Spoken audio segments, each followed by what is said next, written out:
Hi అండి. మన పిల్లలకి జ్వరము అలాగే రొంప చేసినప్పుడు మనకి స్థిమితం ఉండదు, అలాగే వాళ్ళకి కూడా బాగోదు కదా. వాళ్ళకి ఈ టిప్స్ అనేవి మీరు చేసి చూడండి. సెకండ్ డేకే జలుబు జ్వరం కూడా తగ్గిపోతుంది అనమాట.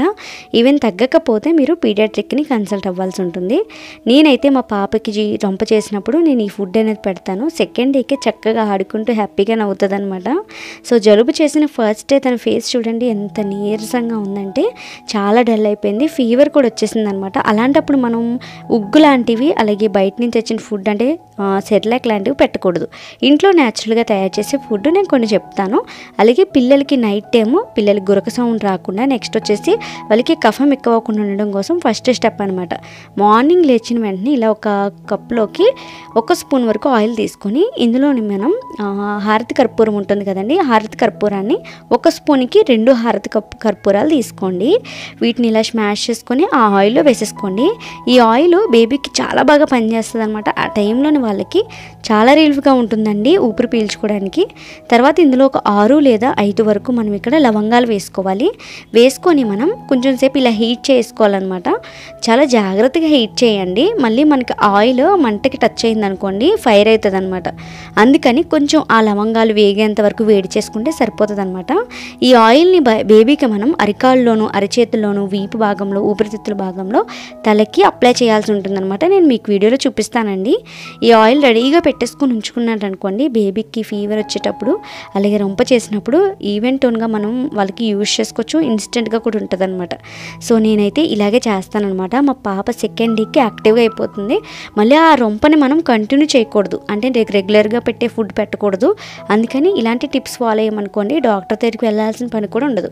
అలాగే పిల్లలకి మనం ఇంట్లోనే ఎప్పుడు కూడా సిరప్స్ అనేవి రెడీగా పెట్టుకోవాలండి. నేను ఈ వీడియోలో చూపించను మీకు, ఎందుకంటే ఇంతకుముందు చూపిస్తే పీడియాట్రిక్ని కన్సల్ట్ అవ్వాలో చెప్పండి, వీడియోలో మాత్రం టానిక్స్ చూపించొద్దని కామెంట్స్ పెట్టారు. అందుకని మీరు రొంప వరకు అలాగే దగ్గరకు జ్వరం వరకు కూడా తెచ్చిపెట్టుకుని ఇంట్లో పెట్టుకోండి. ఇలాంటప్పుడు ఎమర్జెన్సీ పర్పస్లో మనం డోసేజ్ ప్రకారం యూజ్ చేయొచ్చు.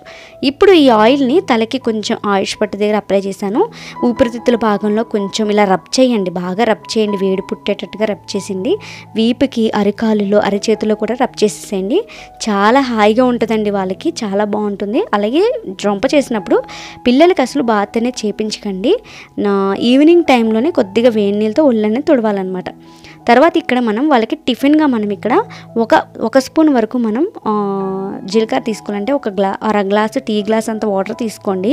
తర్వాత 1 టీ స్పూన్ జీలకర్ర, అర టీ స్పూన్ వాము, కొన్ని తులసి రమ్మలు అనేది వేయండి. ఇవే టిఫిన్లా పట్టించండి. ఒక సూప్లా ఉంటుంది అనమాట, స్పైసీగా చాలా బాగుంటుంది.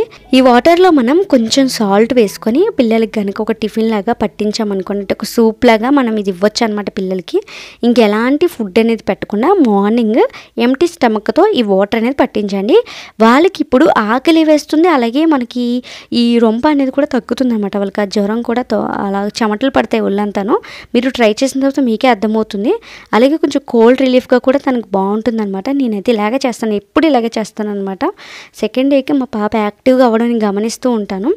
మరి ఈ టిప్స్ అన్ని ఎప్పుడు ఫాలో అవ్వాలి అంటే కనుక బేబీకి 9th మంత్ వచ్చినప్పటి నుంచి ఫాలో అవ్వచ్చు. 8th మంత్ అప్పటి నుంచి అయితే కనుక మామూలుగా మీరు పీడియాట్రిక్ని అడిగితే మీకు చెప్తారనమాట. సో నార్మల్గా మీకు ఏం పెట్టాలని మన ఛానల్లో కూడా ఉన్నాయి, కావాలంటే చూడొచ్చు. సో నేనైతే ఇలాగే చేస్తానండి. మార్నింగ్ టిఫిన్ లాగా ఇలా ఇచ్చేస్తాను. ఆఫ్టర్నూన్ లంచ్ లాగా వచ్చేసి నేను ఒక రెసిపీ చేస్తానమాట. ఇది తింటే పిల్లలకి మంచిగా కడుపులో ఎలాంటి బ్యాక్టీరియానో కూడా పోతుంది అనమాట. సో ముందుగా మనం ఒక బౌల్లోకి నేను ఇక్కడ దంపుడు బియ్యం తీసుకున్నాను. ఈ టైంలో అంటే ఈ జ్వరము, రొంప, దగ్గు వచ్చిన టైంలో ఇమ్యూనిటీ తక్కువ ఉంటుంది, ఎనర్జీ ఎక్కువ లెవెల్స్ పెంచాలంటే ఈ దంపుడు బియ్యం బాగా యూజ్ అవుతాయి అనమాట. కనీసం మనం పిల్లల కోసమైనా సరే కొన్ని దంపుడు బియ్యాన్ని మార్కెట్ నుంచి కొని తెచ్చుకోండి. వీటిని ఒక 2-3 సార్లు శుభ్రంగా వాష్ చేసేసి నీళ్ళలో ఒక 10 minutes నానబెడితే చాలండి, బాగా నానిపోతాయి అనమాట. సో వీటితో మనం పౌడర్ తయారు చేసుకుంటాము. ఈ టైంలో ఏంటంటే పిల్లలకి జ్వరము, రొంప చేసిన టైం ఏంటి ఎలా ఉంటుందంటే నీరసంగా మనమైనా కానీ ఎలాంటి పాలు కానీ నీరసంగా ఉంటుంది కదా, ఏమి తాగాలనిపించదు. అలాగే పిల్లలకి ఈ టైంలో మిల్క్ అస్సలు ఇవ్వద్దండి. మిల్క్ ఇస్తే యాక్టివ్గా ఉంటారు కదా అని చెప్పేసి అనుకుంటారు, అసలు ఇవ్వకూడదు. ఎందుకో చెప్తాను మీకు చివరిన, ఓకేనా. ఇప్పుడు బియ్యాన్ని బాగా నానిన తర్వాత తడి ఆరేంత వరకు ఒక 5 నిమిషాలు ఫ్యాన్లో ఉంచాను. తడి ఆరిన బియ్యాన్ని పాన్లో వేసేసి చక్కగా వేయిస్తున్నాను. ఈ మధ్యలోనే నేను కొన్ని మిరియాలు అనేవి వేసాను. మీ దగ్గర సొంటి ఉన్నా కానీ కొన్ని సొంటి ముక్కలు అనేవి వేసుకోండి, చాలా బాగా పనిచేస్తుంది అనమాట. ఇప్పుడు ఈ మిరియాలు రైస్ని చక్కగా మనం పౌడర్ చేసేసుకుంటాం. పిల్లలకి రొంప చేసిన జ్వరం వచ్చినా చక్కగా ఈ పౌడర్ ఇన్స్టెంట్గా యూజ్ చేసుకోవచ్చు. ఒక జావలాగా ప్రిపేర్ చేసి ఇవ్వచ్చు. చాలా బాగుంటుంది అనమాట, ఇష్టంగా తినేస్తారు. కొన్ని వాటర్ వేసుకొని ఈ పౌడర్ 1 టీ స్పూన్ వేయండి, సరిపోతుందండి. సో మనం ఈ రెసిపీ మీరు 2 ఇయర్స్ పిల్లలకు కూడా ట్రై చేయొచ్చు. చక్కగా ఇందులో కొద్దిగా సాల్ట్ వేసి ఇంకా నెయ్యి నూనె పదార్థాలు ఏమీ వాడద్దు, ఓకేనా. దగ్గు అనేది వస్తుంది అనమాట నెయ్యికి. అందుకని ఇంకేం వేయకుండా వాటర్తో మాత్రమే ఒక 2 మినిట్స్ మరిగించి కప్లోకి అనేది ట్రాన్స్ఫర్ చేసేసుకోండి. ఇది బాగా చల్లారేంత వరకు ఉంచకుండా కొంచెం గోరువెచ్చగా ఉన్నప్పుడే బాగా పిల్లలకి చక్కగా తినిపించేసేయండి. చక్కగా బాగుంటుంది అనమాట. ఒళ్ళంతా చెమటలు పడతాయి అండ్ వాళ్ళకి రిలీఫ్గా కూడా ఉంటుందండి. చక్కగా మనం దీనిలో మనం మిరియాలు వేసాం కదా, ఆ చక్కని ఘాటు వల్ల పిల్లలు ఇష్టపడతారనమాట. ఈ టైంలోనూ చాలా రిలీఫ్గా కూడా ఉంటుంది. మరీ ఎక్కువ మిరియాలు వేసేకండి, చూసి పెట్టండి. అంటే పిల్లలకి కారంగా ఉంటుంది కదా, ఒక 4 లేదా 5 వరకు వేసుకొని సరిపోద్ది. పిల్లలకి స్పైసీ అనేది అలవాటు చేస్తూ ఉండాలి. నెక్స్ట్ ఈ టైంలో మసాలా ఫుడ్ కానీ స్పైసీ ఫుడ్ కానీ చాలామంది కొద్దిగా ఈ ఏమంటారు చాట్ మసాలా ఉంటుంది కదా, దాంతో రెసిపీస్ చేసి పెడుతున్నారంట. సో అలాంటి వాటిలో జాగ్రత్తగా ఉండేది అంత మంచిది కాదు పిల్లల హెల్త్కి, స్టమక్కి కూడాని. అందుకని ఇలా న్యాచురల్గా ఇంట్లో తయారు చేసిన రైస్ సంబంధించిన ప్యూరీస్ మాత్రమే పెట్టడానికి ట్రై చేయండి. ముఖ్యంగా ఇలాంటి టైంలో ఇమ్యూనిటీ పవర్ బాగా తగ్గిపోద్ది అనమాట చిన్న పిల్లల్లోనూ. అందుకని చూసుకొని జాగ్రత్తగా ఉంచాలన్నమాట. ఇప్పుడు నేను సెకండ్ అయితే ఏంటంటే నైట్ టైం అనమాట. ఇంక ఈ ఫుడ్ అనేది ఏంటంటే నేను ఇదే పెడతానమాట. ఇంకా నైట్ టైం అయితే ఇలా విక్స్ బేబీ రబ్ ఉంటుంది కదా, ఇది చక్కగా మనకి ఊపిరితిత్తుల భాగంలో, అలాగే నేను ఇందాక ఆయిల్ ఎలా అప్లై చేస్తానో అలాగే అప్లై చేసేస్తానండి. తర్వాత నైట్గా కావాలి అనుకుంటే మీరు మనం మార్నింగ్ తులసి వాటర్ పట్టించాం కదా, అవే వాటర్ని ఇంకొకసారి పట్టించండి. అది కూడా ఒక 5 స్పూన్స్ వరకు చక్కగా ఉంటుంది. అలాగే కావాలనుకుంటే మీరు రైస్ అండ్ మిరియాలతో సంబంధించిన ప్యూరీ కూడా పెట్టవచ్చు అనమాట. ఎక్కువగా మీరు మిల్క్ అనేది ఈ టైంలో ఇవ్వద్దు, ఎందుకంటే బయట చాలా రకాల వాటర్స్ అనేవి మిక్స్ చేస్తారు కదా పాలల్లో. ఎంత కాదనుకున్న వాటర్ కంటెంట్ ఉంటుంది, కాబట్టి ఆ వాటర్ అనేవి పిల్లలకి పడక ఇంకా జలుబు ఎక్కువ అవుతుంది. అది మనకి చాలా డేంజరస్. పిల్లలకి ఎక్కువగా మనం జలుబు రానివ్వకుండా చూసుకోవాల్సిన బాధ్యత మనకే ఉందన్నమాట.